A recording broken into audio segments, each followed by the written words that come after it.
Bismillahirrahmanirrahim. Assalamualaikum warahmatullahi wabarakatuh. Innal hamdalillah nahmaduhu wa nasta'inuhu wa nastaghfiruh wa na'udzu billahi min shururi anfusina wa sayyiati a'malina.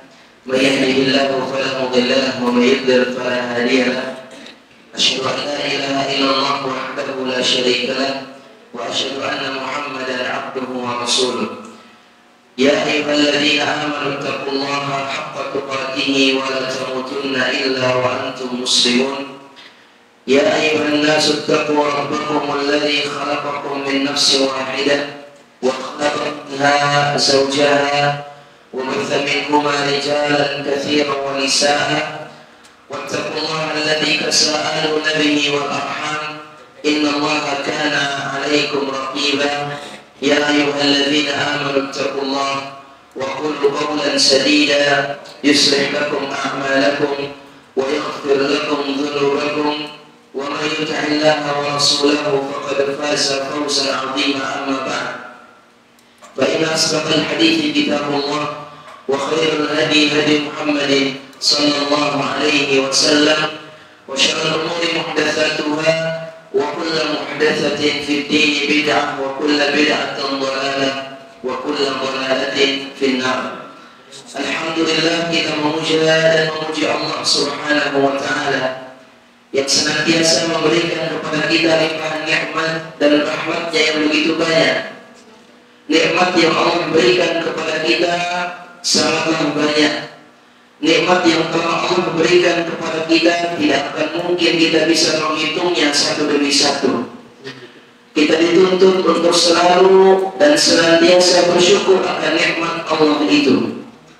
Salah satu nikmat yang Allah berikan kepada kita adalah Allah memudahkan jalan kita untuk datang ke Masjid Al-Islam ini, untuk menuntut ilmu agama. Nikmat yang besar ini jemaah sekalian, Allah Subhanahu wa taala berikan kepada orang-orang yang Allah kehendaki, dan Allah haramkan kepada orang-orang juga yang Allah kehendaki. Tidak semua di antara manusia Allah mudahkan jalannya untuk menuntut ilmu. Tidak semua di antara manusia Allah mudahkan jalannya untuk tafaqquh fid din. Kalau kita termasuk orang-orang yang dimudahkan jalan kita menuju surga Allah Subhanahu wa taala atau majelis-majelis ilmu, maka kita termasuk orang yang dimudahkan atau dicintai oleh Allah Subhanahu wa taala. Sebagaimana Nabi kita Muhammad dalam Sahih Bukhari, Sahih Muslim mengatakan, "Man yuridillahu bihi khairan yufaqihu fid din." Barang siapa yang dikehendaki baik oleh Allah Subhanahu wa taala, maka dia pasti dipahamkan dalam agama Islam. Jadi jamaah sekalian rahimakumullah, mudahnya kita mendatangi masjid ini, mudahnya kita untuk duduk nanti sampai siang hari, itu semua nikmat dari Allah Subhanahu wa taala. Itu semua pemberian dari Allah Subhanahu wa taala. Karena Allah memberikan nikmat tersebut kepada orang-orang yang Ia kehendaki. Salawat serta salam senantiasa kita berikan dan kita curahkan kepada Nabi kita Muhammad sallallahu alaihi wasallam, Nabi yang telah mengajarkan kepada kita kebaikan, Nabi yang telah membimbing umatnya, Nabi sallallahu alaihi wasallam yang telah susah payah mendidik umatnya, mengajarkan umatnya agar umatnya meniti jalan kebaikan dan agar umatnya menjauhi jalan-jalan keburukan. Sebab itu sebagai seorang hamba-Nya Allah, kemudian umatnya Nabi sallallahu alaihi wasallam, kita berterima kasih kepada Nabi Muhammad sallallahu alaihi wasallam dengan mengucapkan salam kita, dengan mengucapkan salawat kita. Semoga Allah Subhanahu wa taala membalas jasa-jasa Nabi sallallahu alaihi wasallam dan sahabat-sahabatnya dengan kebaikan yang sangat banyak. Jamaah kaum muslimin wal muslimat rahimakumullahu jami'an. Ilmu yang Allah Subhanahu wa taala berikan kepada setiap hamba itu bertingkat-tingkat. Ilmu yang Allah Subhanahu wa taala berikan kepada setiap hamba tidak sama rata. Kita lihat di masjid ini, ada yang mempunyai ilmu lebih, ada yang kurang daripada itu. Ada yang mempunyai ilmu yang Allah Subhanahu wa taala lebihkan daripada orang lain, ada yang kurang daripada itu. Ini semua menandakan bahwasannya setiap orang memiliki pemahaman agama sekadar dengan Allah yang Allah berikan kepada mereka semua.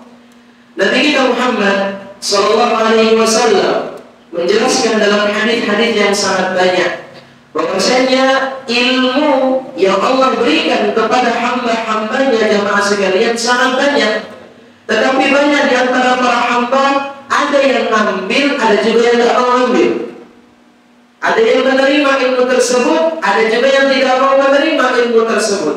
Dan bahkan pada hari mendekati hari kiamat, akhir zaman, orang-orang sudah tidak mengenal lagi ilmu. Padahal ilmu yang Allah Ta'ala berikan sangat banyak. Orang sudah tidak mau lagi mengenal ilmu. Orang sudah tidak mau lagi mengenal tata cara agama. Orang sudah tidak mau lagi mengenal syariat Islam. Karena mereka anggap syariat Islam, tata cara agama itu penyebab keterbelakangan. Banyak orang zaman sekarang mengatakan demikian. Mengatakan bahwasanya syariat Islam, syariatnya Allah itu keterbelakangan. Ketika orang menjadikan syariat Islam sebagai segala-galanya dalam kehidupannya, ini orang keterbelakangan. Nabi kita Muhammad Sallallahu Alaihi Wasallam dalam sebuah hadis riwayat Imam Ibnu Majah, Nabi mengatakan, yadrusu, dalam riwayat lain, yadrusul Islam kama yadrusu wasyul thawb. Islam akan hilang sebagaimana hilangnya warna yang ada di pakaian kita. Kalau sudah lama, ini pakaian akan luntur warnanya. Pakaian semahal apapun kalau sudah lama dikenakan, bertahun-tahun dikenakan akan luntur nanti. Kemudian Nabi SAW mengatakan, hatta la yudra ma siyamun wala sadaqatun wala nusukun wala shalah.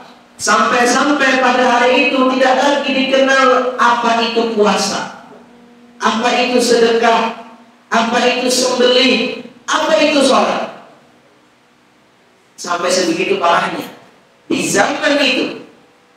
Dan lihat zaman sekarang banyak orang yang tidak mengenal sholat. Bahkan bukan hanya tidak mengenal sholat, mengenal Islam pun mereka cuma tahu Islam itu adalah sebuah nama saja. Islam bukan agama menurut mereka. Islam itu menurut mereka adalah sebagai fashion saja, bukan agama. Prasmanan, boleh diambil, boleh tidak. Kemudian Nabi kita Muhammad SAW mengatakan, wala yusra ala kitabillahi azza wa jalla fi lailatin. Dan Al-Quran yang kita baca setiap hari akan hilang nanti pada hari kiamat di satu malam. Seluruh Quran yang ada di muka bumi ini akan hilang di satu malam. Hilang maksudnya? Hah? Diangkat oleh Allah Subhanahu wa Ta'ala tulisannya. Orang sudah tidak lagi membaca Al-Quran, makanya Allah Subhanahu wa Ta'ala menghilangkan Al-Quran. Satu malam Allah hilangkan. Fala yabqa fil ardi minhu ayah.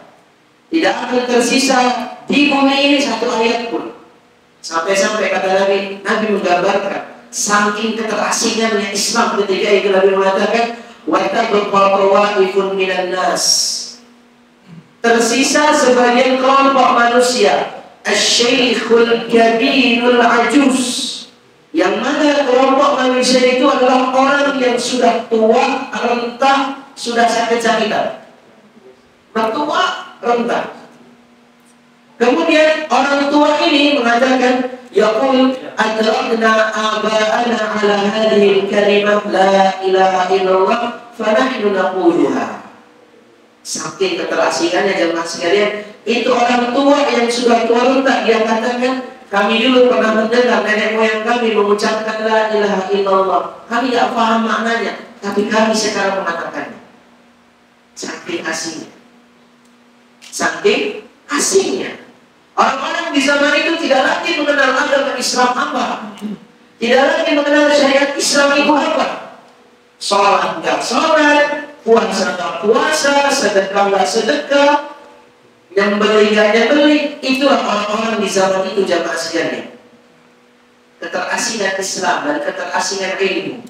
Maka sebab itu ketika kita termasuk orang-orang yang senantiasa membawa bendera estafet para nabi dan para rasul, kemudian para sahabat, yaitu menuntut ilmu agama dan menyebarkan agama kepada orang-orang yang kita cintai, maka jamaah sekalian, kita termasuk orang-orang yang menyebarkan Islam itu, supaya orang bisa kenal dengan Islam. Nah, salah satu syariat Islam, salah satu nikmat dan syariat Islam yang Allah Subhanahu wa Ta'ala tawarkan kepada kita adalah nikmat keamanan. Sekarang judul kita apa? Ya Allah, jadikanlah negara kami negara yang salah satu nikmat yang Allah Subhanahu wa Ta'ala tawarkan kepada seluruh manusia adalah rasa aman, rasa nyaman, rasa di mana orang-orang mampu untuk melaksanakan ibadah, rasa di mana orang-orang mampu untuk keluar dari rumahnya mencari sesuap nasi, dia bawa pulang nasi tersebut atau uang tersebut, dia berikan kepada keluarganya. Rasa aman, nikmat yang Allah tawarkan kepada setiap manusia. Adakah manusia yang mau mengambil rasa aman ini, atau bahkan mereka menolak rasa aman ini? Dan rasa aman ini, jemaah sekalian, dia diminta kepada Allah. Ketika sudah dapat, dia dijaga dan dilestarikan. Rasa aman. Sebelumnya dia diminta kepada Allah Subhanahu wa Ta'ala. Allah lah yang memberikan rasa aman kepada setiap manusia. Allah memberikan rasa aman kepada setiap manusia dan setiap makhluk. Diminta rasa aman itu. Setelah rasa aman itu dapat, maka kita menjaga rasa aman itu dan melestarikan rasa aman itu. Jangan sampai kita malah menghancurkan rasa aman. Akhirnya banyak di antara manusia yang sebelumnya mereka tidak mendapatkan rasa aman. Allah berikan rasa aman, tetapi mereka malah membiarkan rasa aman tersebut dihancurkan oleh sebagian manusia yang lain. Akhirnya mereka tidak termasuk orang-orang yang aman lagi. Jamaah kaum muslimin wal muslimat rahimakumullah jami'an. Nabi Ibrahim alaihi salatu wassalam dalam dua ayat, dalam surat Al-Baqarah dan dalam surat Ibrahim, Al-Baqarah ayat 126 dan surat Ibrahim ayat 35, Nabi Ibrahim alaihissalatu wassalam berdoa kepada Allah Subhanahu wa Ta'ala untuk meminta rasa aman. Allah berfirman dalam surat Al-Baqarah, wa idh qala Ibrahim rabbi ja'al hadzal balada amina. Kata Allah Subhanahu wa Ta'ala ketika Nabi Ibrahim berdoa, Rabbi ja'al hadza baladan amina. Ya Allah, jadikanlah kota ini, yakni kota Makkah Al-Mukarramah, sebagai kota yang aman. Warzuq ahlahu minats thamarati man amana minhum billahi wal yawmil akhir. Dan berikanlah rizkimu kepada orang-orang yang hidup di tengah-tengah kampung ini, tengah-tengah orang Mekah. Berikanlah rizkimu kepada mereka, yang mana rizkimu datang dari segala jenis penjuru di sekitar Mekah. Nabi Ibrahim berdoa kepada Allah Subhanahu wa Ta'ala untuk rasa aman. Kemudian juga Nabi Ibrahim berdoa juga dalam surat Ibrahim ayat 35.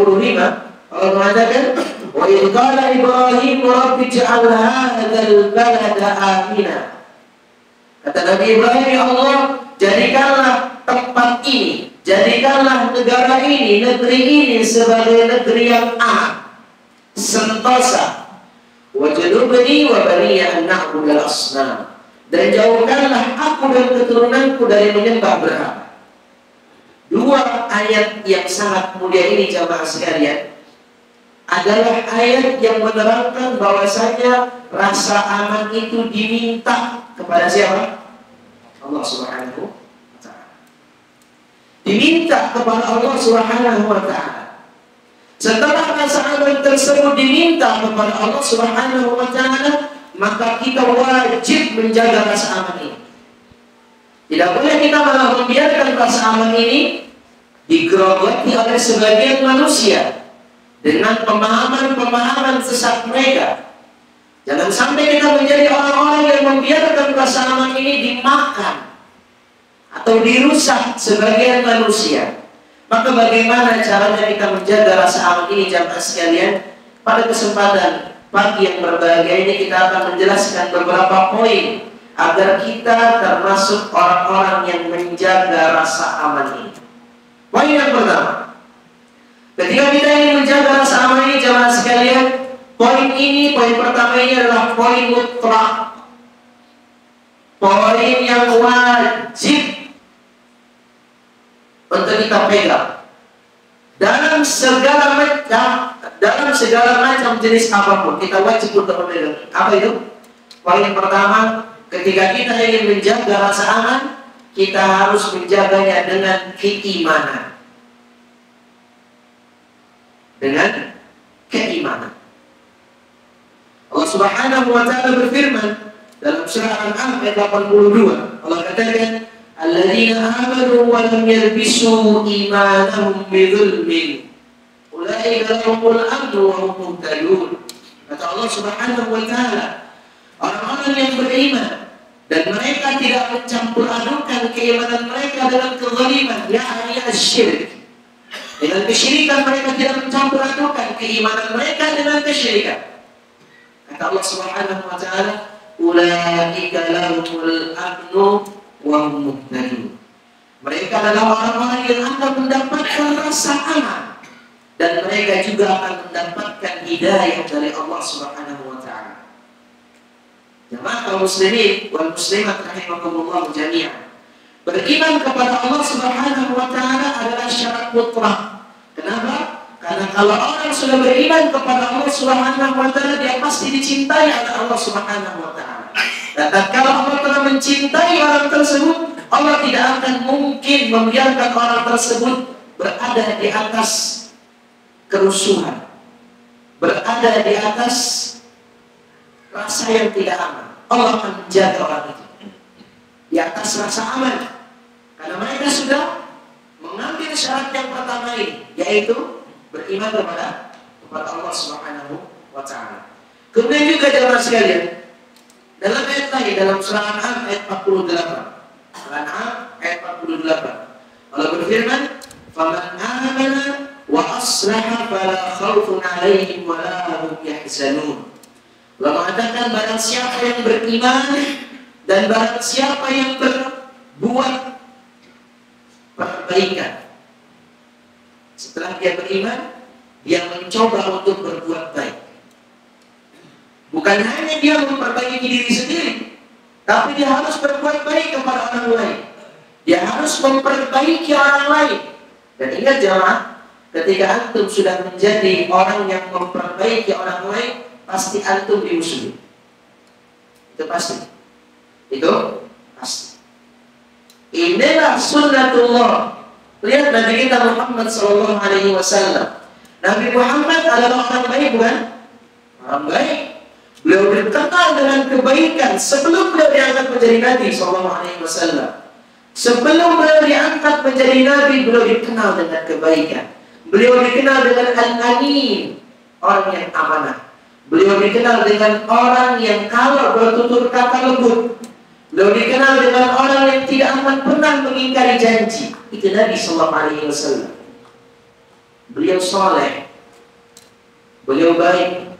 Tapi ketika beliau diturunkan ayat Al-Quran, Ya ayyuhal muddathir, qum fa'anzir, wa rabbaka fakabbir, wa thiyabaka fatahhir, wa rujza fahjur. Atau Allah Subhanahu wa ta'ala mengatakan dalam surat lain, wa anzir ashiratakal aqrabin. Ingatkanlah keluarga-keluarga terdekatmu, wahai Muhammad SAW, di Bukit Safa. Maka Nabi SAW yang tadinya saleh, yang tadinya baik, berubah jadi muslim, orang yang memperbaiki. Tadinya dia saleh, cuma dia yang baik saja, dia berubah jadi muslim. Jadi muslim ya, di muslim ya, sepakat. Orang Makkah langsung musuhi beliau, langsung ngebully Nabi SAW. Gak nunggu besok, hari itu. Oke, kalau kita membaca tentang sirah Nabawiyah, ketika awal-awal dakwahnya Nabi SAW, tatkala ayat wa anzir ashiratakal aqrabin turun, Nabi SAW langsung berdakwah di Bukit Safa. Beliau mengumpulkan orang-orang Arab Quraisy untuk kumpul di bawah Bukit Safa. Beliau mengatakan kepada orang-orang Arab Quraisy, wahai orang Arab Quraisy, bukankah kalian tahu bahwasanya aku ini orang yang amanah, aku ini segala macam. Kalau sekiranya di belakang bukit ini ada sekelompok manusia yang akan menyerang kalian, kalian percaya enggak? Semua ngomong percaya. Akhirnya Nabi mengatakan kepada mereka, oke, sekarang aku akan mengingatkan kalian tentang hari berbangkit, tentang keimanan kepada Allah, tentang tauhid. Apa jawaban orang Quraisy? Gak senang mereka. Bahkan orang yang paling frontal ketika itu menjawab omongannya Nabi SAW adalah paman beliau yang bernama Abu Lahab. Dia langsung mengatakan, "Tabban laka ya Muhammad, abihada jama'atana." Kecelakaan bagimu wahai Muhammad, apakah karena sebab ini engkau mengumpulkan kami di Bukit Safa? Jadi kalau orang saleh, antum jarang dimusuhi jamaah. Antum sering ke masjid, antum sering berbuat baik, antum menyantuni janda, dimusuhi ya? Cintai malah. Antum menyantuni orang-orang fakir miskin, antum dicintai. Tapi kalau sudah jadi muslim, kalau sudah jadi orang yang memperbaiki, keras. Udah cibiran antum banyak. Banyak nanti pangkat antum di belakangnya. Bapak itu jenggot. Dan boleh itu. Bapak itu tambah lagi misalnya teroris. Bapak itu wahabi. Bapak itu ini, bapak itu segala macam. Sudah banyak itu semua yang terjadi di orang-orang sebelum kita. Kayak dari malam ada membawakan ayat dalam surah Al-Baqarah, Allah berfirman, "Hasibtum an tadkhulul jannata wa lam ya'tikum mathalul ladzina khalu min qablikum." Apakah kalian mengira akan masuk surga sebelum Allah uji kalian sebagaimana orang-orang sebelum kalian diuji oleh Allah Subhanahu wa taala? Apakah kita mau masuk surga tanpa ujian? Tidak akan mungkin. Tidak semudah itu akhirnya. Ketika kita ingin masuk surga harus ada ujian. Maka bagaimana ujiannya? Banyak ujiannya. Kita bisa diuji dengan istri kita.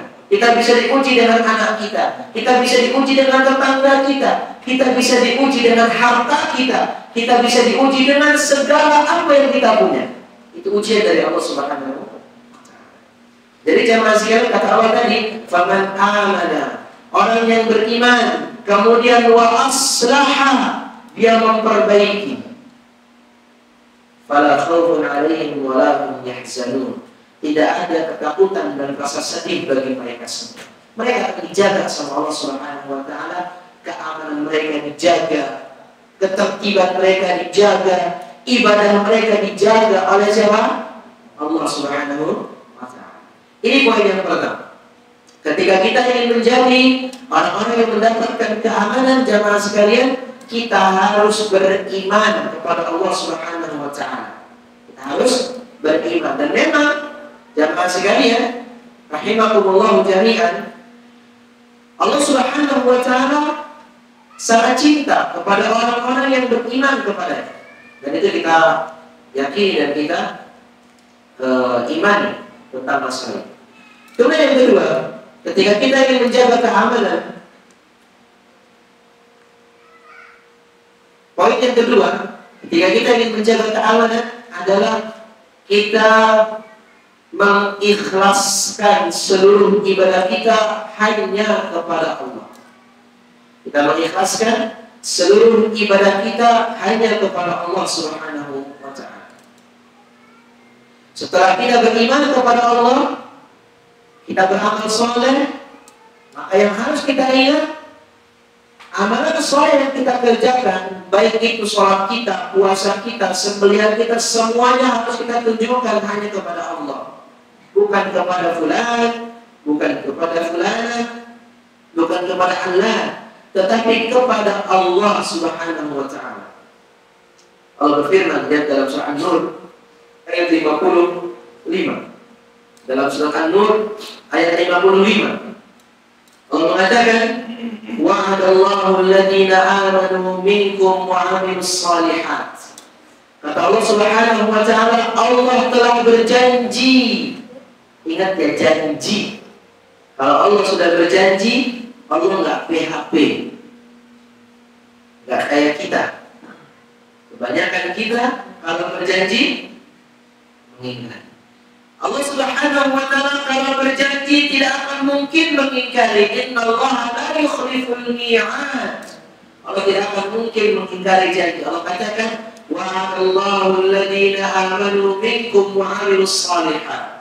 Allah Subhanahu wa taala telah berjanji, barang siapa yang beriman di antara kita dan beramal saleh, la yastakhlifannakum fil ardi kama istakhlafal ladina min qablihim. Kata Allah Subhanahu wa taala, janji pertama, ini yang mau jadi pejabat. Siapa tahu kan? Nanti tahun 2029, siapa tahu ada yang mau jadi pejabat. Anda harus pegang erat-erat ini ayat.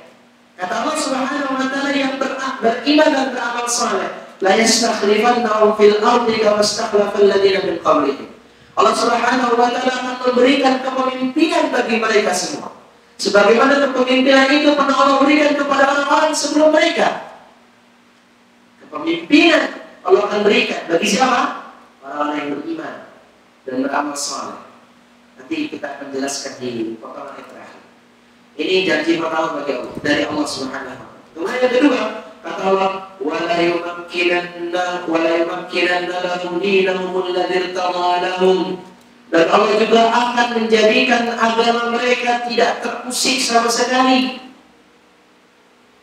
Mereka beragama nyaman, nggak diejek.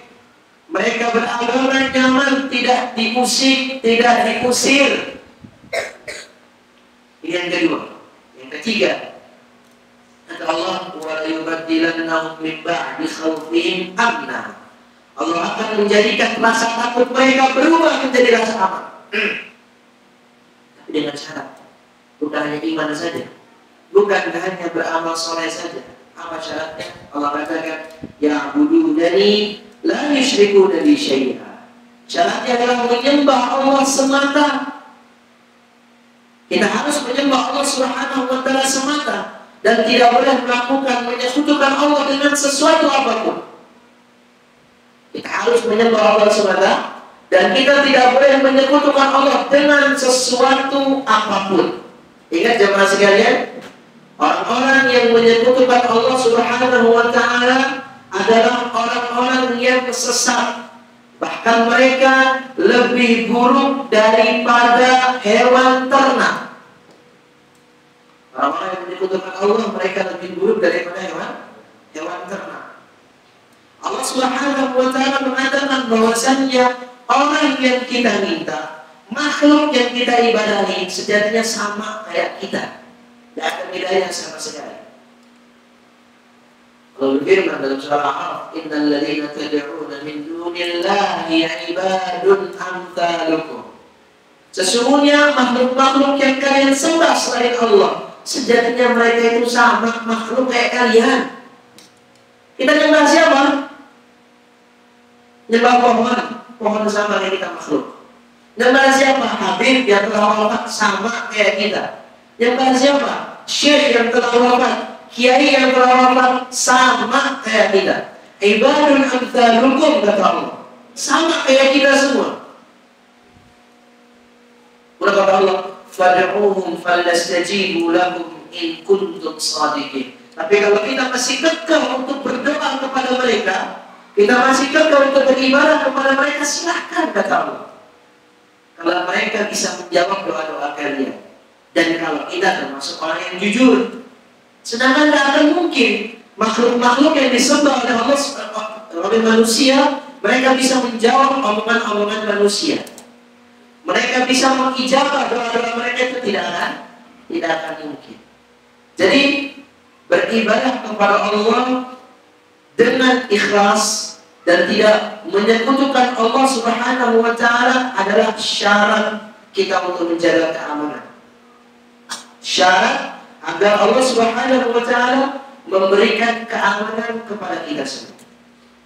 Jadi jamaah sekalian, antum beribadah kepada Allah semata, taruhannya surga atau neraka.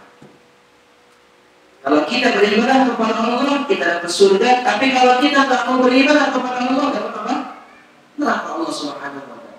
Sudah di dunia tidak mendapatkan keamanan, di akhirat mendapatkan neraka Allah Subhanahu wa taala. Maka sebab itu, poin yang kedua ini, ketika kita ingin menjadi orang yang mendapatkan keamanan dari Allah, jaga dengan tauhid. Tauhid adalah pangkal dari keamanan.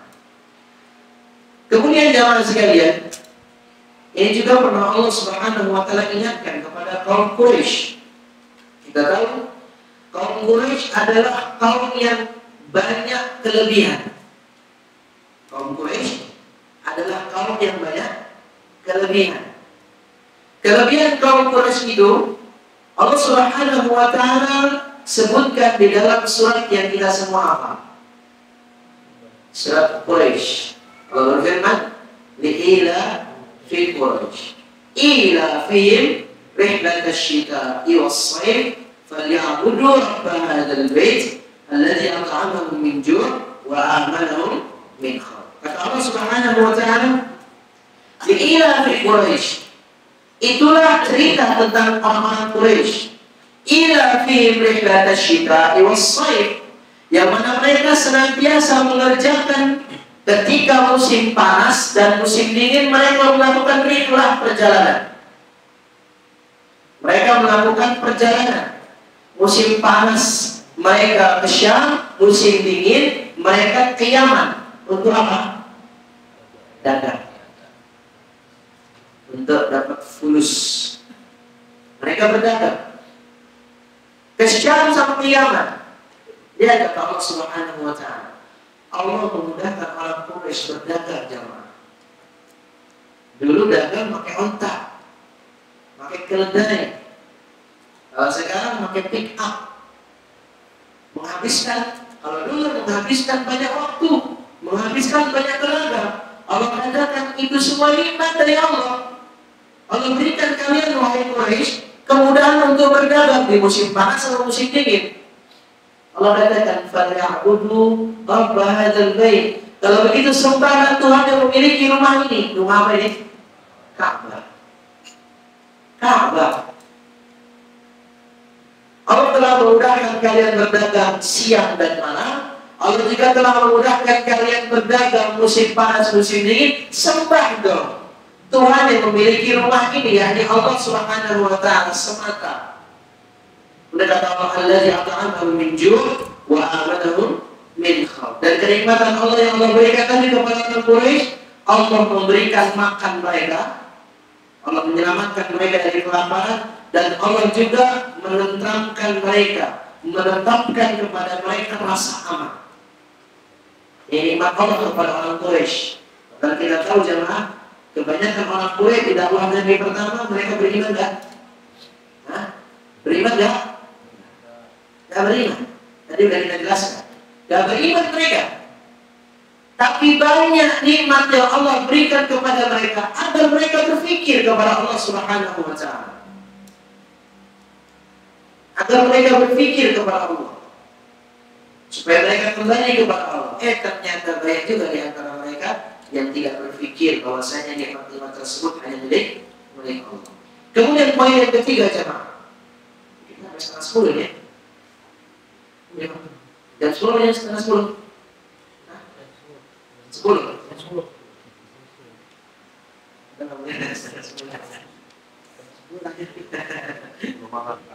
Kenapa?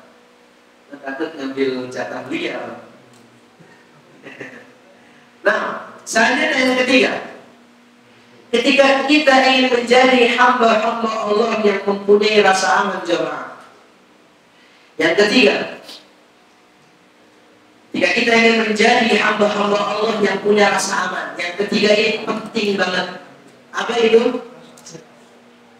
Kembali kepada ahlu ilmi, kepada ulama yang rasikhin, yang mempunyai ilmu yang dalam. Ketika terdapat permasalahan, permasalahan, ada permasalahan antara fulan dengan fulan. Mana nih permasalahan yang benar? Bukan kembali kepada pakar-pakar ahli ilmu dulu. Kembali kepada para ulama dulu. Sebelum kita kembali kepada pakar ekonomi, pakar ini, pakar itu. Sebelum itu jamaah, kita kembali dan bertanya kepada ahli ilmu dulu. Ini yang terkadang kita lupakan jamaah. Ini yang terkadang kita lupakan. Kalau ada permasalahan apapun di dalam kenegaraan atau bahkan di lingkup paling kecil di keluarga kita, kembali kepada ahli ilmu dulu. Jangan kembali kepada orang pakar ini, pakar parenting, pakar itu. Enggak. Ahli ilmu dulu sebelum itu. Kita tanya kepada ustaz, kita tanya kepada syekh, pada alim tentang permasalahan yang kita hadapi. Kalau mereka mempunyai jawaban, alhamdulillah. Tapi kalau sekali mereka mengatakan Allah Ta'ala besar, bisa antum tanya kepada ustaz yang lebih senior, kita tanya kepada ustaz yang lebih senior. Jadi jamaah, keamanan itu terkadang terikat kepada ahli ilmu. Dan ini kebanyakan demikian. Makanya di zaman Umar bin Khattab radhiyallahu anhu, beliau itu kalau bisa dibilang orang yang paling senang musyawarah, itu Umar. Umar itu adalah pemimpin yang paling senang musyawarah. Ada permasalahan satu, beliau langsung mengumpulkan para sahabat-sahabat senior dari orang-orang yang dijamin masuk surga oleh Allah Subhanahu wa Ta'ala dari sampainya Nabi. 10 orang itu yang masih hidup di zaman Umar dikumpulin. Ya, ada permasalahannya. Contoh ketika Umar bin Khattab radhiyallahu anhu, sebelum beliau wafat, beberapa hari sebelum beliau wafat, beliau mengumpulkan Abdurrahman bin Auf. Abdurrahman bin Auf menyuruh para sahabat yang masih hidup, 10 orang sahabat yang dijamin masuk surga, al-mubasysyiruna bil jannah, mereka untuk kumpul untuk memilih siapa orang yang akan menggantikan posisi Umar. Jadi jamaah, Umar itu sahabat yang paling senang musyawarah. Allah berfirman, "Wasyawirhum fil amr." Jadikanlah musyawarah kalian itu terhadap sesuatu. Kita harus banyak musyawarah. Apalagi dalam permasalahan politik, kita wajib untuk musyawarah antara orang yang beriman, antara orang ahli ilmu. Kita harus bertanya, kita harus musyawarah, kita harus meminta fatwa mereka.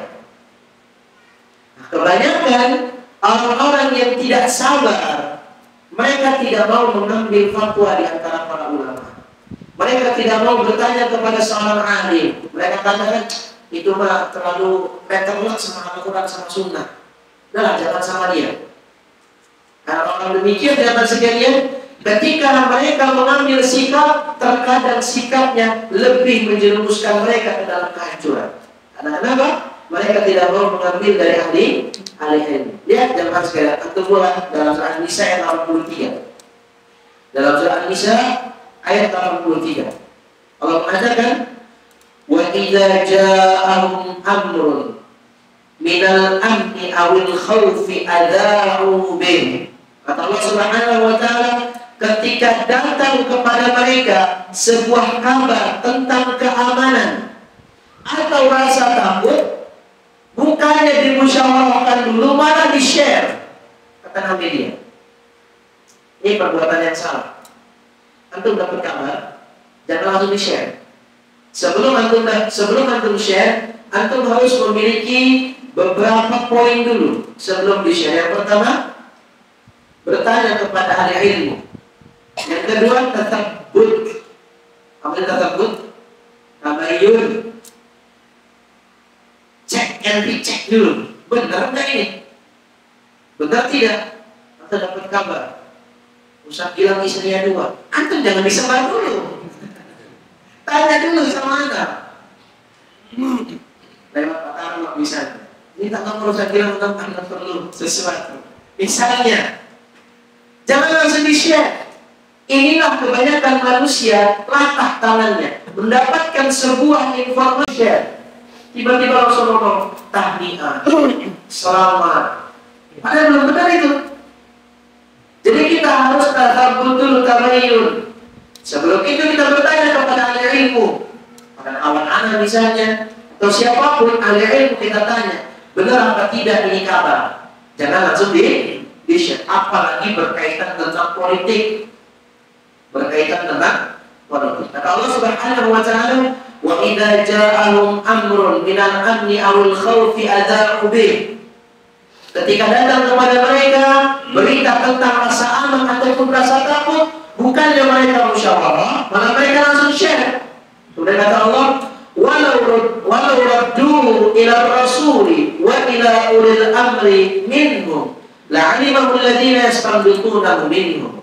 Kata Allah Subhanahu wa taala, kalau sekiranya mereka kembalikan perkara itu kepada Rasul atau kepada ahli ilmu di antara mereka, maka pastilah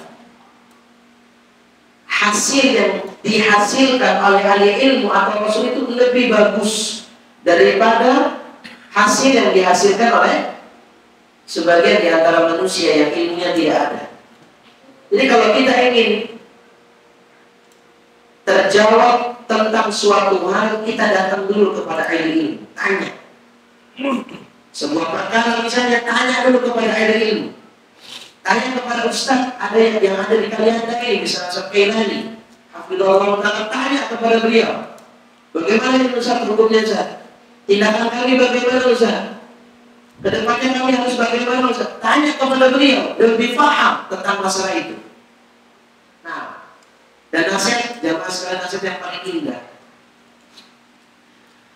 Al-Imam Al-Bukhari rahimahullah dalam kitab beliau Al-Adab Al-Mufrad, beliau pernah membawakan nasihat dari Ali bin Abi Thalib radhiyallahu anhu. Ali bin Abi Thalib ini siapa? Siapanya Nabi? Keponakan plus Ali bin Abi Thalib radhiyallahu anhu pernah mengatakan sebuah perkataan yang indah. Kata beliau radhiyallahu anhu, la takunu ujulan. Janganlah kalian menjadi orang yang tergesa-gesa. Santai. Dapat kabar, santai. Jangan tergesa-gesa. Maka dalam hadis Nabi dari Imam Al-Hakim mengatakan, iyyakum wal ajalah. Hati-hati kalian dari sifat tergesa-gesa. Fa'alaikum bitta'udah. Maka wajib kalian untuk memegang sifat santai. Jangan tergesa-gesa. Kata Ali, la takunu ujulan madhayi'a budhra. Kemudian juga jangan jadi corong. Dapat kabar, langsung share. Dapat kabar, langsung share. Di Instagram di-share, di TikTok di-share, di WA di-share. Semua sosial media dia punya di-share semua. Dia belum tahu tuh dampak dia nge-share itu apa. Dia belum tahu sebelumnya. Karena mungkin dia senang nge-share. Dia share-share aja. Budhran kata Ali bin Abi Thalib. Dan jangan juga menjadi orang yang menanam benih fitnah. Ada beberapa nasihat dikatakan. La takun rujulan madhayi'a, kemudian budhran. Jangan kalian menjadi orang tergesa-gesa. Jangan menjadi corong, jangan menjadi radio. Kemudian yang ketiga, jangan menjadi orang yang menanam benih. Kemudian kata Ali, fa inna min waraikum bala'an mubrahan mumlihan. Karena di belakang kalian nanti ada musibah yang besar. Ketika kalian tidak cek and recheck, ketika kita tidak bertanya dulu, akan terjadi musibah yang sangat besar. Akan terjadi musibah yang sangat besar. Maka kalau kita mendapatkan sebuah kabar jemaah sekalian, kita harus cek and recheck dulu. Kita harus bertanya kepada ahli ilmu. Maka keamanan akan terjaga ketika kita bertanya kepada ahli ilmu. Selanjutnya, poin yang berapa ini? Poin yang keempat. Ketika kita ingin menjaga keamanan di antara kita, yaitu dengan menjaga tali kaum muslimin, menjaga jamaah, tali jamaah kaum muslimin dengan cara mendengar dan patuh kepada pemerintah yang sah. Menjaga kekokohan tali kaum muslimin dengan cara mendengar dan patuh. Ingat jamaah, kaum muslimin dan muslimat rahimakumullah jami'an, kita hidup di negara yang kita ada pemimpin. Kita hidup di negara yang kita dipimpin oleh presiden yang bernama Bapak Prabowo Subianto, hafizallahu ta'ala. Kita dipimpin sama beliau. Sebab itu, ketika kita tahu kita tinggal di negara yang kita punya pemimpin, maka kita wajib untuk mentaati pemimpin tersebut. Kita tidak boleh melepaskan tangan kita dari ketaatan kepada beliau, kecuali kalau beliau menyuruh kita dalam maksiat kepada Allah Subhanahu wa ta'ala. Nabi kita mengatakan, la ta'ata li makhluqin fi ma'siyatil khaliq. Tidak ada ketaatan ketika kita bermaksiat kepada Allah Subhanahu wa ta'ala. Alhamdulillah, pemimpin kita, presiden kita tidak pernah menyuruh kita untuk melakukan kesesatan.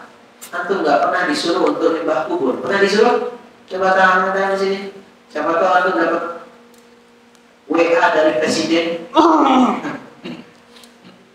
Nggak pernah kita diperintahkan untuk nyembah kuburan. Kita juga nggak pernah diperintahkan untuk tidak sholat. Bahkan Masya Allah, kita dijaga ketika kita sholat.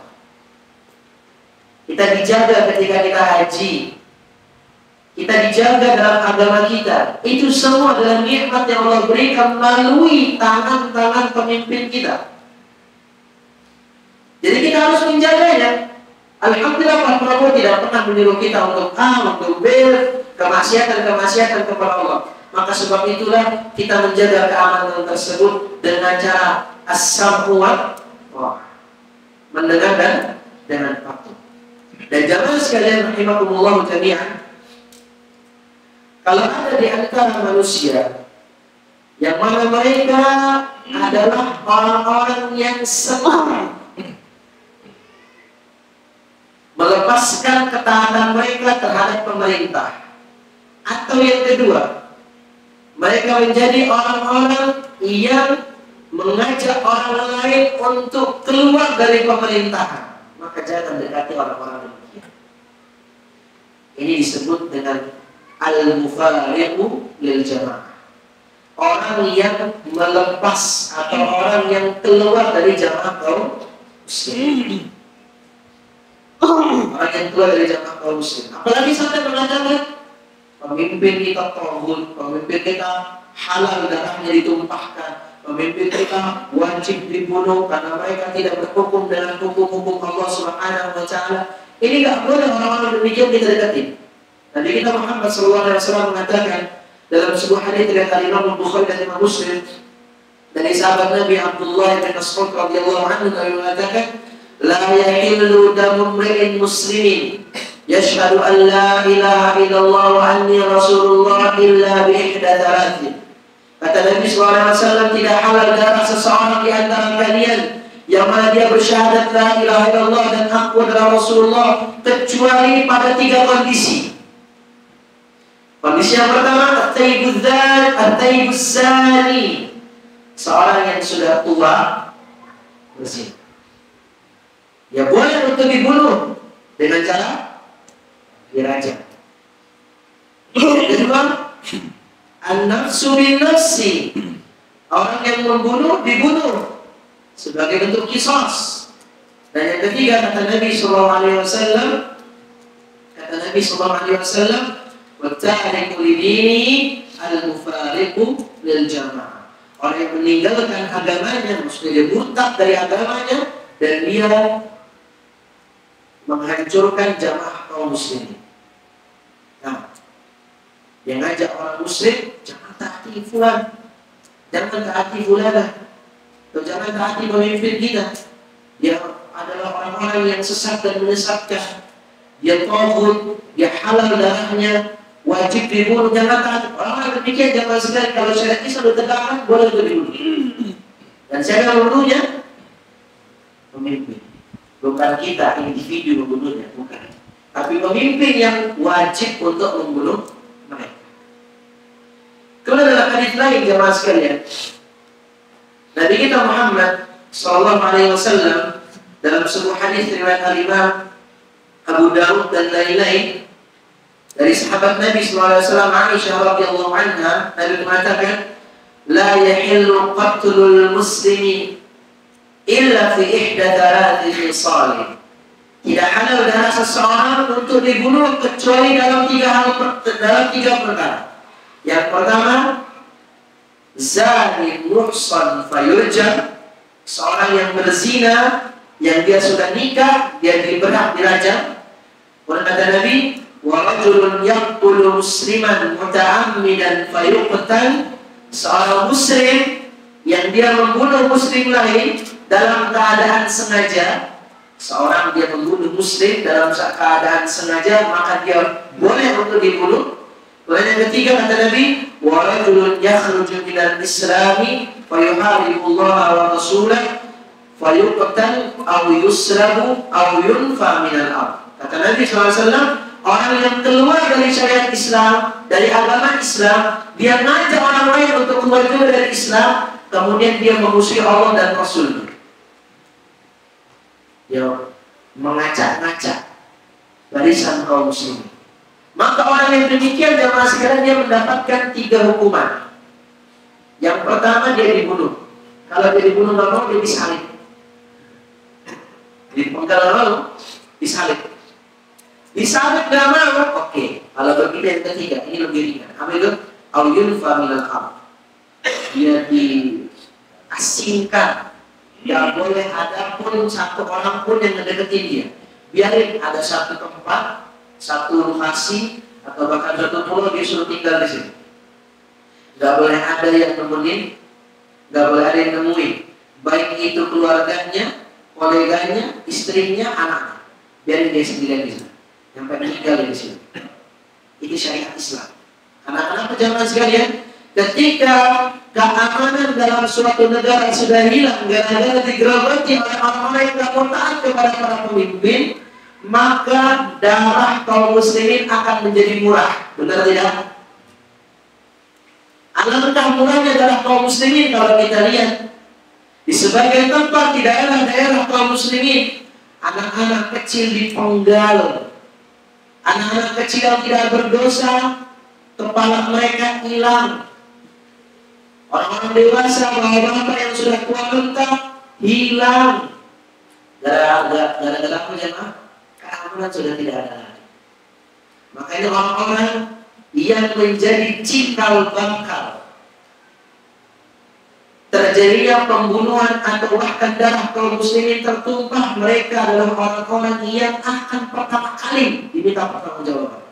Dia mengatakan dalam sebuah hadis riwayat Bukhari Muslim, kata Nabi SAW, awwalu ma yuqda bainan nasi fid dima, kata Nabi SAW, hal yang paling pertama akan diminta pertanggungjawaban antara manusia dengan manusia yang lain tentang masalah darah.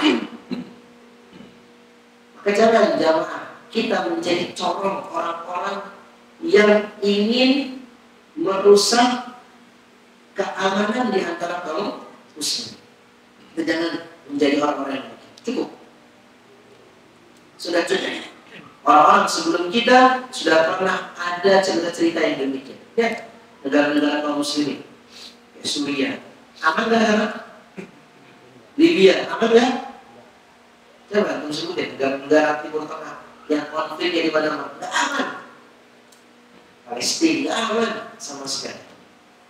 Jadi poin yang keempat ini kita menjaga jamaah kaum muslimin dengan cara mendengar dan patuh. Kemudian selanjutnya, poin yang kelima, ketika kita ingin menjaga keamanan di negara kita, jemaah sekalian, ketika kita ingin menjaga keamanan di negara kita, yang kelima ini adalah merealisasikan ukhuwah imaniyah, persaudaraan di atas iman. Merealisasikan persaudaraan di atas iman.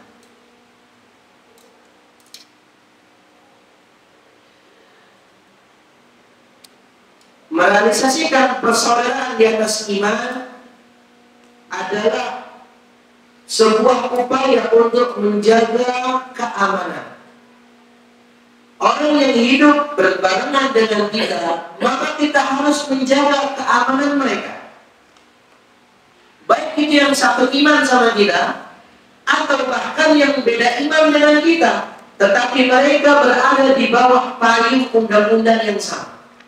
Maka kita tidak boleh sama sekali menjadikan mereka tidak aman di rumah mereka. Dengan cara misalnya kita disangin, kita lempar batu ke rumahnya, lempar batu habis itu kabur, lempar batu sembunyi tangan. Atau kita misalnya orang non-muslim tersebut dia parkir mobil di depan rumahnya, kita kempesin mobilnya. Jadi orang-orang yang iseng seperti itu, jamaah sekalian, adalah orang-orang yang gara-gara demikian bisa tidak aman tempat negaranya. Upaya dia untuk menjadikan negara tidak aman.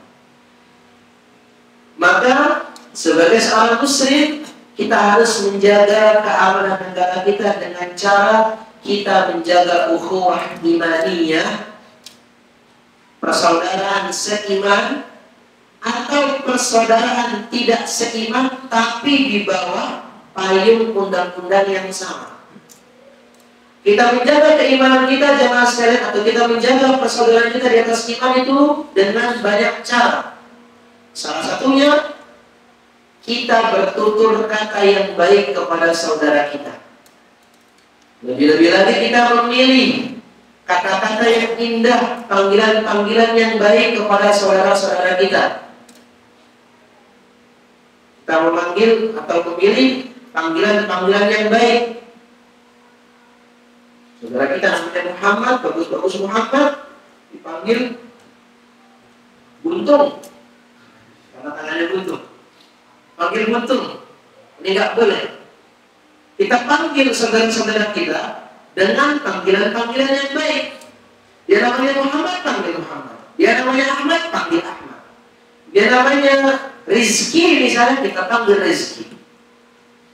Nama yang diberikan oleh orang tuanya kita sebutkan.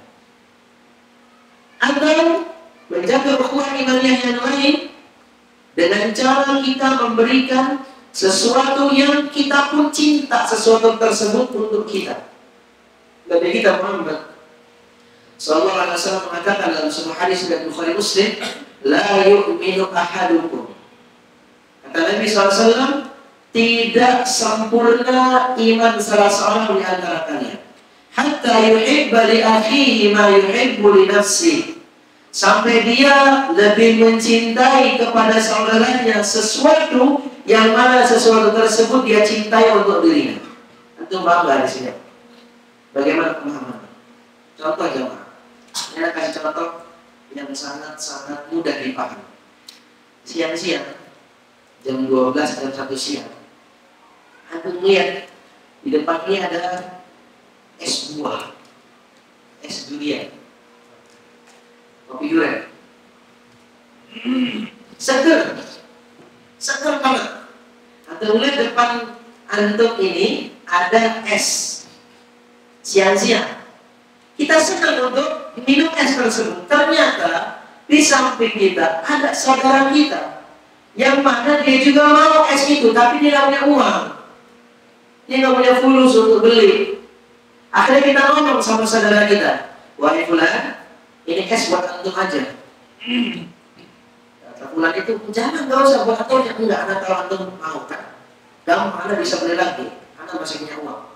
Akhirnya kita berikan es itu kepada saudara kita, dia minum, kita beli lagi, oh kita minum bareng, berdua minum. Itulah kesempurnaan iman kepada saudara. Nabi mengatakan tadi, la yu'minu ahadukum hatta yuhibba li akhihi ma yuhibbu li nafsi. Tidak sempurna iman salah seorang di antara kalian sampai sesuatu itu dia cintai untuk saudaranya sebagaimana sesuatu tersebut dia cintai untuk dirinya. Siang-siang bolong antum cinta sama es, tapi antum memberikan es tersebut kepada saudara padahal kita juga cinta sama es itu. Ini kecintaan kepada saudara kita. Inilah ukhuwah imaniyah. Dalam hadis yang lain misalnya, memberikan reward kepada orang-orang yang mengamalkan amalan tadi. Dia cinta kepada sesuatu untuk saudaranya sebagaimana dia cinta sesuatu tersebut untuk diri. Dalam sebuah hadis riwayat Imam Muslim dan lain-lain, Nabi mengatakan, "Man ahabba an yuhzahzaha 'anil nar wa yudkhala al-jannah." Barang siapa yang mau dijauhi dari neraka, dimasukkan ke dalam surga. Kalau antum mau dijauhi dari neraka, dimasukkan ke dalam surga. Kemudian Nabi mengatakan, "Falta'ti maniyatu wa huwa yu'minu billah." Maka hendaklah dia wafat dalam keadaan beriman kepada Allah Subhanahu wa taala, wal yaumil akhir, dan dia juga beriman kepada hari akhir. Kalau kita mau dijauhkan dari neraka, didekatkan kepada surga, maka kata Nabi SAW, "Falta'ti maniyatu wa huwa yu'minu billahi wal yaumil akhir." Maka ketika kita wafat, kita wajib beriman kepada Allah dan hari akhir. Kemudian yang ketiga, kata Nabi SAW, "Wal ya'ti ilan nasi alladhi yuhibbu an yu'ta ilaihi." Dia datang kepada manusia dengan sesuatu yang dia juga cinta kalau manusia datang kepada dia dengan cara itu. Contoh, antum senang gak kalau saudara antum datang ke antum dengan wajah yang riang gembira? Senang gak? Senang. Coba bayangin kalau ada saudara antum datang ke antum wajahnya murung. Setiap datang murung, setiap datang curhatannya sama. Istri anda itu istri anda. Curhatannya sama. Setiap datang ke kita, curhatannya itu terus. Kayak nggak ada lagi curhatan lain. Maka kita nggak senang dengan orang-orang yang demikian. Datang kepada kita dengan wajah yang murung. Sedangkan kita cinta kalau sekiranya kita didatangi oleh orang dengan wajah yang gembira. Apalagi kalau orang datang ke kita senyum, habis itu ngomong, "Antum udah pernah haji belum?" Itu udah pernah umroh belum? Belum. Tahu udah ekspektasi tinggi, dan kasih haji. Nabung ya. Sudah nabung. Nah, jadi jamaah sekalian, kata Nabi SAW, "Falyati ilan nasi ma yuhibbu an yu'ta ilaihi." Maka hendaklah dia mendatangi manusia dengan cara, yaitu cinta cara itu. Ketika manusia datang kepada diri, kita cinta sama air dingin ketika siang hari untuk saudara kita, sebagaimana kita cinta air tersebut untuk diri kita. Maka kalau kita jamaah sekalian benar-benar menjalankan ukhuwah imaniyah, keamanan akan terjadi. Bukan hanya kepada orang beriman kata anak tadi, tapi kepada orang non-muslim pun kita tidak boleh untuk mengganggu mereka. Orang muslim kita tidak boleh mengganggunya. Nabi mengatakan, "La yahillu lil muslimin an yurawi'a musliman." Tidak boleh orang muslim ngeprank muslim lain, tidak boleh menakut-nakuti muslim lain, tidak boleh. Nabi juga mengatakan dalam sebuah hadis, "Man asyara ila akhihi bi hadidatin fa innal malaikata tal'anuhu hatta yadha'aha." Barang siapa yang menunjuk kepada saudaranya dengan sebuah besi, maka malaikat akan melaknat orang tersebut sampai orang tersebut menaruh besi itu. Ini hadis-hadis berkaitan tentang kita wajib untuk menjaga keamanan saudara kita. Saudara muslim, saudara kita yang satu negara dengan kita, yang mereka hidup di tengah-tengah kita, tapi mereka bukan muslim, mereka non muslim, kita pun wajib untuk menjaga keamanan mereka. Kita wajib untuk menjaga keamanan mereka. Masalah sudah pernah kita jelaskan ya, bahwasanya orang kafir itu ada 3 jenis. Sudah pernah kita jelaskan belum ya? Orang kafir itu ada tiga jenis. Yang pertama namanya kafir harbi. Orang kafir di medan perang. Orang kafir di medan perang itu boleh untuk dibunuh. Antum gak usah bermanis-manis sama orang kafir di medan perang. Antum yang disembelih nanti. Lagi medan perang jangan manis-manis. Tapi lagi perang antara muslim dengan non-muslim, antara tauhid dengan kesyirikan. Jangan manis-manis. Ini boleh dan dihalalkan untuk membunuh. Yang kedua namanya kafir zimmi. Kafir zimmi. Kafir zimmi adalah kafir yang masuk ke negara atau dia tinggal di negara kaum muslimin dan dia mendapatkan keamanan. Dia tinggal di negara kaum muslimin, dia mendapatkan keamanan, suaka. Dia bayar pajak, kita pun bayar pajak. Maka dia wajib untuk mendapatkan keamanan dari negara. Kita nggak boleh ngisengin dia. Ini harus kita jaga. Orang-orang kafir demikian. Yang ketiga adalah kafir mu'ahad. Kafir mu'ahad adalah kafir yang dia datang ke negara kaum muslimin untuk hubungan bilateral sebagai delegasi, seperti orang-orang yang datang ke negara kaum muslimin atau ya, terjadi diplomasi lah antara negara kaum muslimin dengan negara tetangga misalnya. Maka orang kafir yang seperti itu jamaah sekalian nggak boleh dibunuh, dan bahkan orang yang ketiga ini, orang kafir ini mendapatkan, orang yang membunuh mereka mendapatkan neraka dari Allah. Nabi kita mengatakan man qatala mu'ahadan lam yarih raihatal jannah. Barang siapa yang membunuh kafir mu'ahad, maka dia tidak akan pernah mencium bau surga. Selesai. Nah, itu poin berapa tadi? 5. Jadi inilah cara untuk menjaga keamanan negara kita. Kalau antum cinta sama negara antum, kalau kita cinta dengan keamanan negara kita, maka jaga dengan 5 poin. Sebenarnya masih banyak poinnya, cuman kalau sudah diingatkan untuk selesai. Dan sekarang masuk kepada sesi pertanyaan. Yang bisa menjawab pertanyaan dari anak dapat hadiah buku. Hadiah buku sama makan. Orang aja lagi lapar. Nah, ini berapa pertanyaan ini? 2 aja. Ya kan masih ada 11 ya. Ada berapa presiden yang gede kan? Sesi akhir. Sesi akhir ada. Jadi sebenarnya ada ini, ada hadiah. Parfum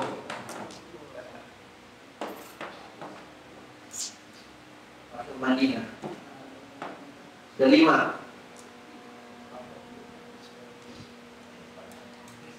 Dari atau yang ada apa?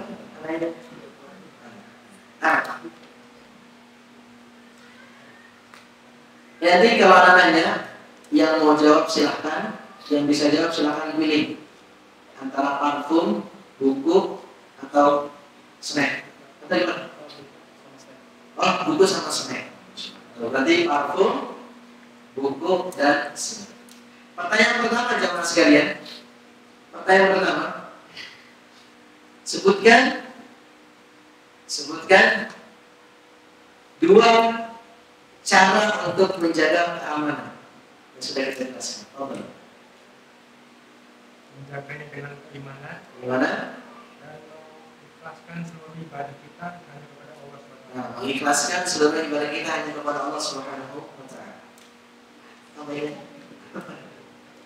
Nah, apa? Masya Allah. Ahmad. Ini gimana caranya? Ada mic di luar. Ada nanti di belakang. Ahmad, lanjutkan 3 lagi, Bu.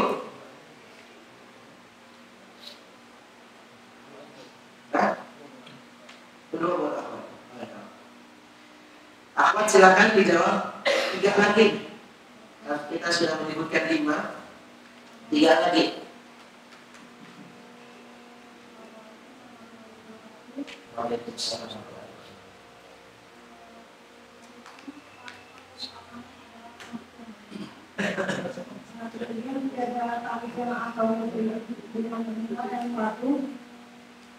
Kemudian menjadi tantangan dengan merealisasikan persaudaraan atas iman.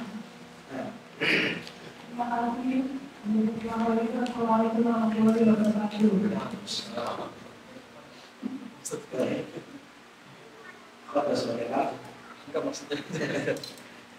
Selanjutnya buat aku Ikhwan apa lagi? Ikhwan lagi. Ikhwan dulu. Ikhwan dulu. Tadi kita di terakhir menjelaskan tentang kafir. Silakan sebutkan 3 jenis kafir.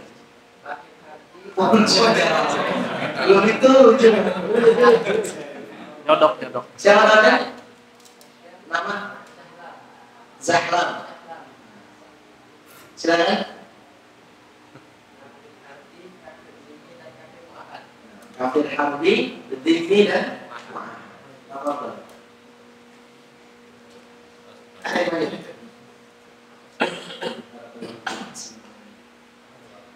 Apa satu lagi ya? Apa satu lagi?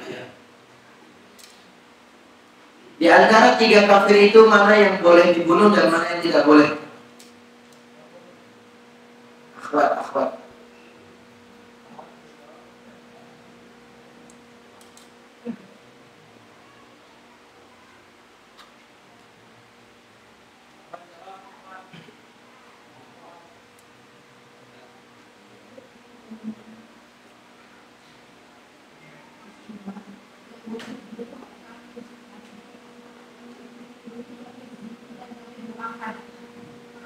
Belum terdengar? Diulang. Kafir yang boleh dibunuh, kafir harbi, yang tidak boleh dibunuh, kafir sendiri dan kafir mu'akkad. Masya Allah.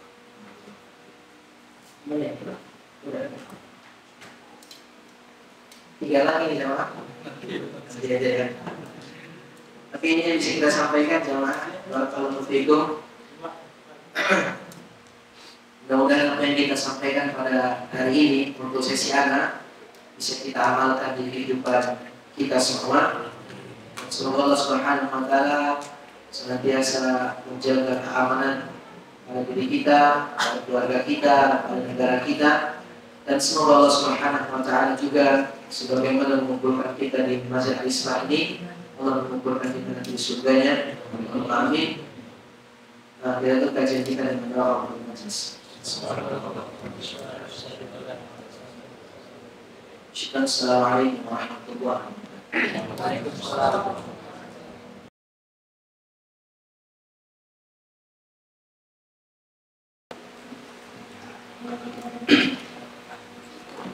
Bismillahirrahmanirrahim. Assalamualaikum warahmatullahi wabarakatuh.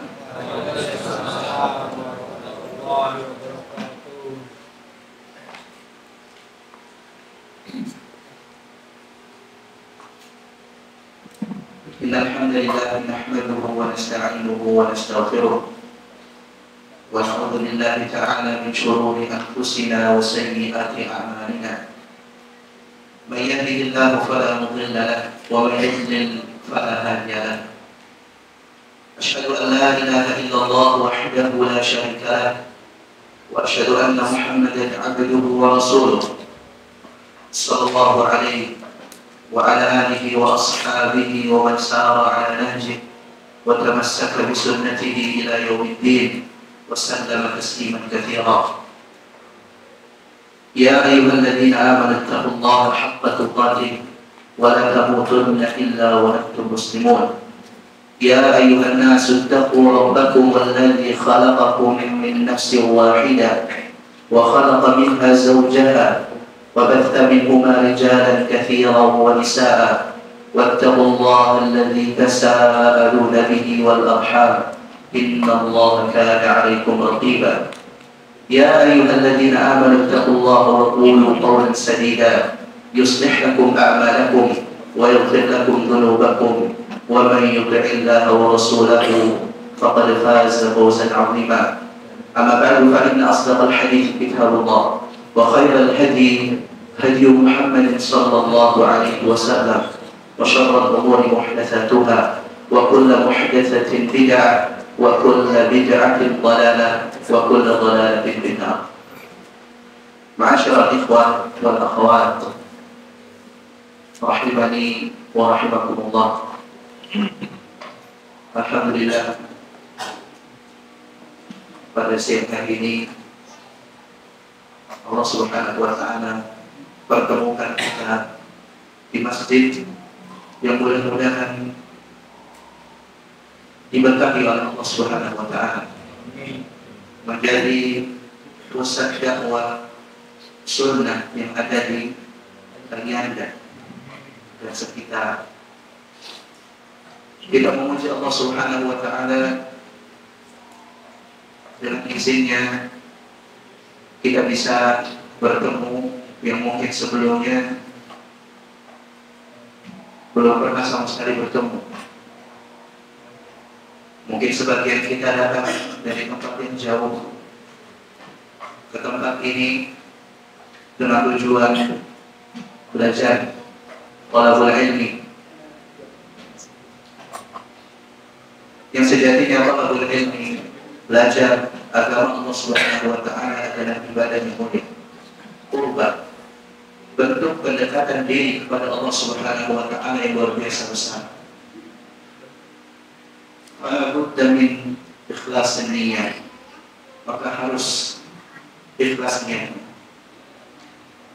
Talabul ilmi harus memperhatikan perkara niatnya. Untuk siapa dia belajar, untuk siapa dia duduk, untuk siapa dia jalan dari tempat yang jauh, untuk siapa dia mencucurkan keringatnya, menulis catatannya, menghafal ilmunya. Harus betul-betul perhatikan, harus betul-betul memiliki perhatian, karena ini keselamatan dan keterpurukannya.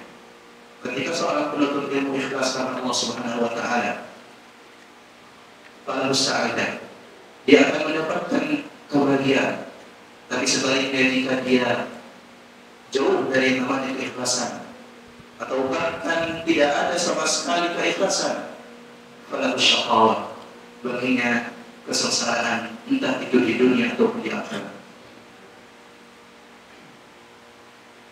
Kita duduk di sini untuk belajar, maka ikhlaskan niat kita pada Allah. Salam salam tidak lupa kita berikan kepada Nabi tercinta Al-Hadi Bashir yang telah menunjukkan kita jalan yang lurus menuju Allah Subhanahu wa taala. Salam semoga selalu tersampaikan untuk beliau sallallahu alaihi wasallam, para sahabatnya, keluarganya, dan orang-orang yang mengikuti beliau dengan baik hingga hari berjumpa dengan Allah Subhanahu wa taala. Tema kita hari ini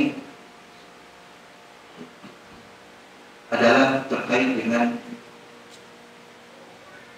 ukhuwah dan dakwah.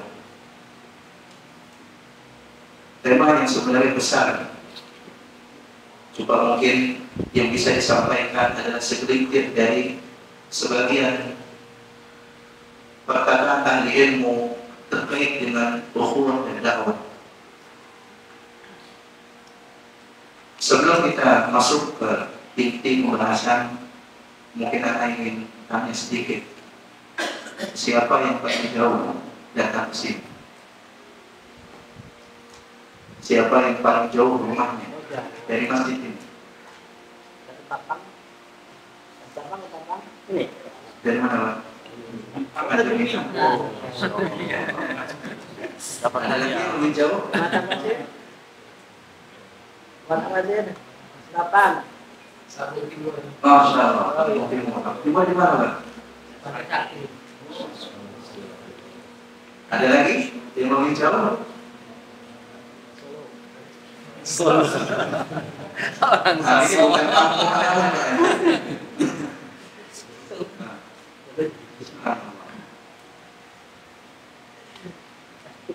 Banyak yang datang dari tempat yang jauh dan mungkin yang bertemu di sini nggak saling kenal. Udah kenal semuanya. Anakku nggak kenal banyak orang di sini. Anakku nggak kenal banyak orang. Tapi yang ana yakini dari ikhlas kalian dan akhwat, semoga dirahmati Allah Subhanahu Wa Taala. Ana mengakui teman-teman di sini semuanya saudara karena Allah Subhanahu Wa Taala.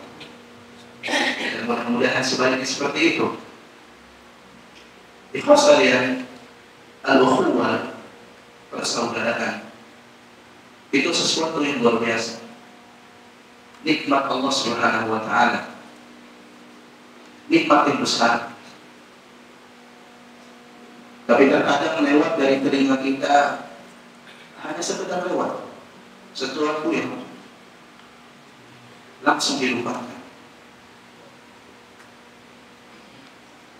Maka di poin-poin pertama ini ingin saya sampaikan, ingin saya ingatkan tentang nikmat Allah Subhanahu Wa Taala yang besar ini, yaitu persaudaraan, al-ukhuwah.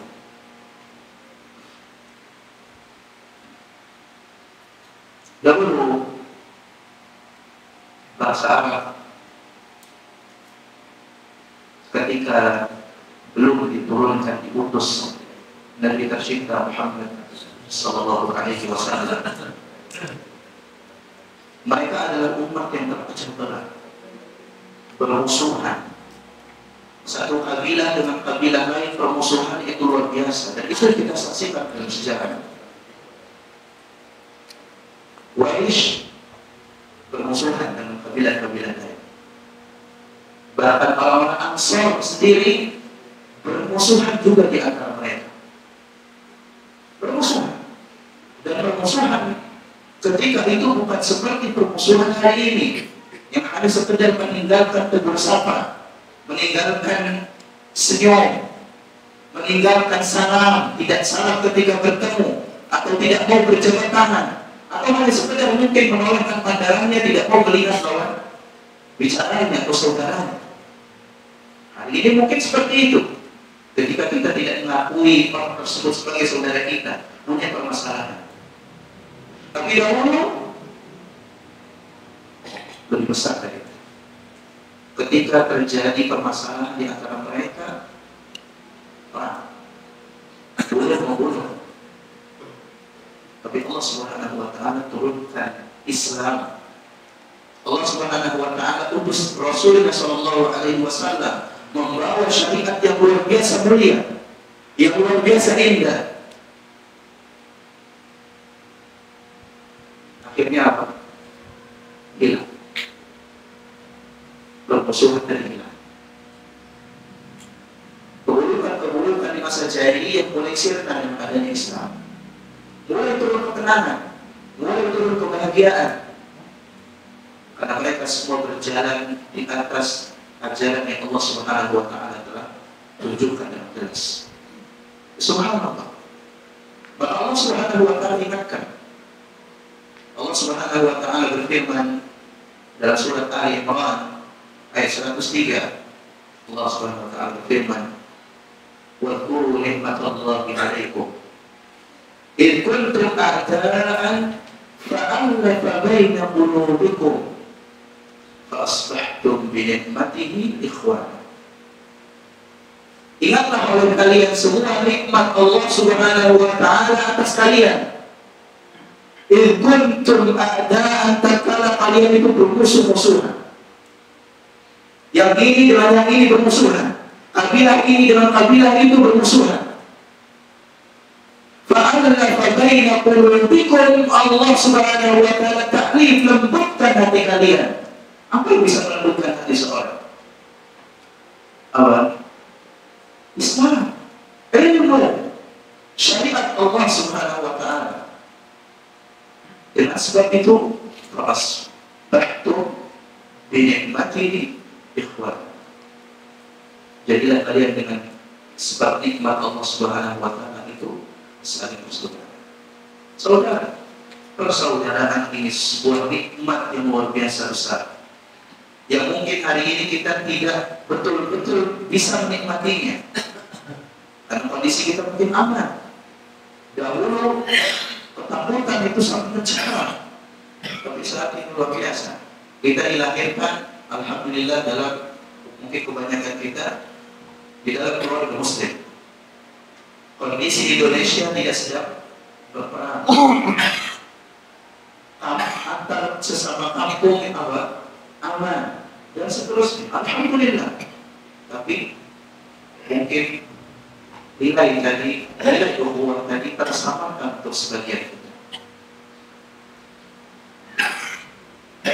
Tidak ada agama, mazhab, bahkan tempat manapun yang bisa mendeskripsikan ukhuwah dengan deskripsi sifat terbaik kecuali di dalam Islam. Cek agama-agama lain, cek mazhab-mazhab lain, cek kelompok-kelompok lain, ketika berbicara tentang ukhuwah tidak sebaik apa yang dibicarakan di dalam Islam.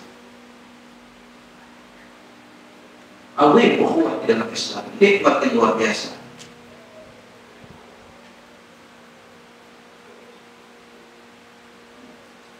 Rasa yang kita ingin bicarakan ini, persaudaraan yang ingin kita bicarakan ini adalah ukhuwah fillah, persaudaraan karena Allah Subhanahu wa taala. Dan tidak ada yang serupa dengan ini rasanya di dalam persaudaraan yang ada. Jadi, cari, coba persaudaraan apa yang bisa menandingi persaudaraan karena Allah Subhanahu wa taala. Salah satu contoh yang mungkin kita tadi sedikit observasi di awal, datang dari jauh, tidak saling mengenal, tapi bisa kumpul di satu tempat dan masing-masing mudah-mudahan saling mengakui kalau teman di sampingnya adalah saudara fillah karena Allah Subhanahu wa taala. Nah, ini nikmat yang luar biasa yang patut untuk kita jaga. Sebelum kita jaga satu, patut untuk kita akui dan syukuri nikmat yang luar biasa. Apalagi di zaman fitnah, yang banyak fitnah, banyak ujian, banyak cobaan. Di zaman yang sedikit di situ ahlus sunnahnya, orang-orang yang benar-benar berpegang teguh dengan ajaran Rasulullah Sallallahu Alaihi Wasallam. Harapan kita memiliki masyarakat Islam. Harapan kita mungkin yang tinggal di daerah sini atau teman-teman yang tinggal di Alianda secara khusus, harapannya punya tetangga atau bahkan kompleknya atau bahkan kabupatennya adalah orang-orang yang masyarakatnya adalah masyarakat Islam yang menjalin ukhuwah yang baik karena Allah Subhanahu wa taala. Itu harapan kita semua. Dimanapun kita hidup, harapan kita terjalin ukhuwah tadi. Tapi perlu diperhatikan ukhuwah tadi tidak akan bisa tegak kecuali kalau kita semua mempraktekkan. Masyarakat tadi tidak akan ada kecuali kalau kita semua mempraktekkan dua hal. Yang pertama, iman.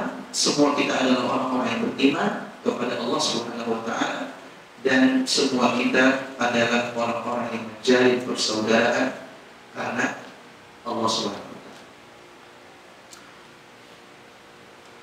Kita tidak ragu dengan adanya adawah, permusuhan, umat ini tidak akan lurus. persaudaraan tidak akan bisa terjadi. Terus sekalian, permusuhan itu pintu terburuk untuk menghancurkan persaudaraan. Ketika sudah masuk di dalam hati seorang rasa benci, memusuhi saudaranya, maka di sana akan retak, akan putus dari persaudaraan. Kebencian ini musibah, kebencian ini penyakit. Urusan persaudaraan di antara kaum muslimin adalah karena sebab permusuhan di antara mereka, kebencian di antara mereka. Dan tadi kita sebutkan apa yang menjadikan orang-orang Quraisy itu berseberangan dengan suku-suku yang lain seperti Hawazan dan yang lainnya. Apa yang menjadikan suku-suku seperti suku Ansar terpecah belah menjadi dua? Apa yang menjadikan semuanya terpecah? Permusuhan, kebencian. Dan subhanallah, Islam datang membawa perdamaian. Islam datang untuk mempersatukan. Tapi hari ini kita akan dapati semua yang berbicara tentang Islam yang sahih akan dianggap sebagai pemecah belah. Semua yang mengajarkan apa yang diajarkan oleh Rasulullah SAW dahulu akan dituduh sebagai pemecah belah umat. Padahal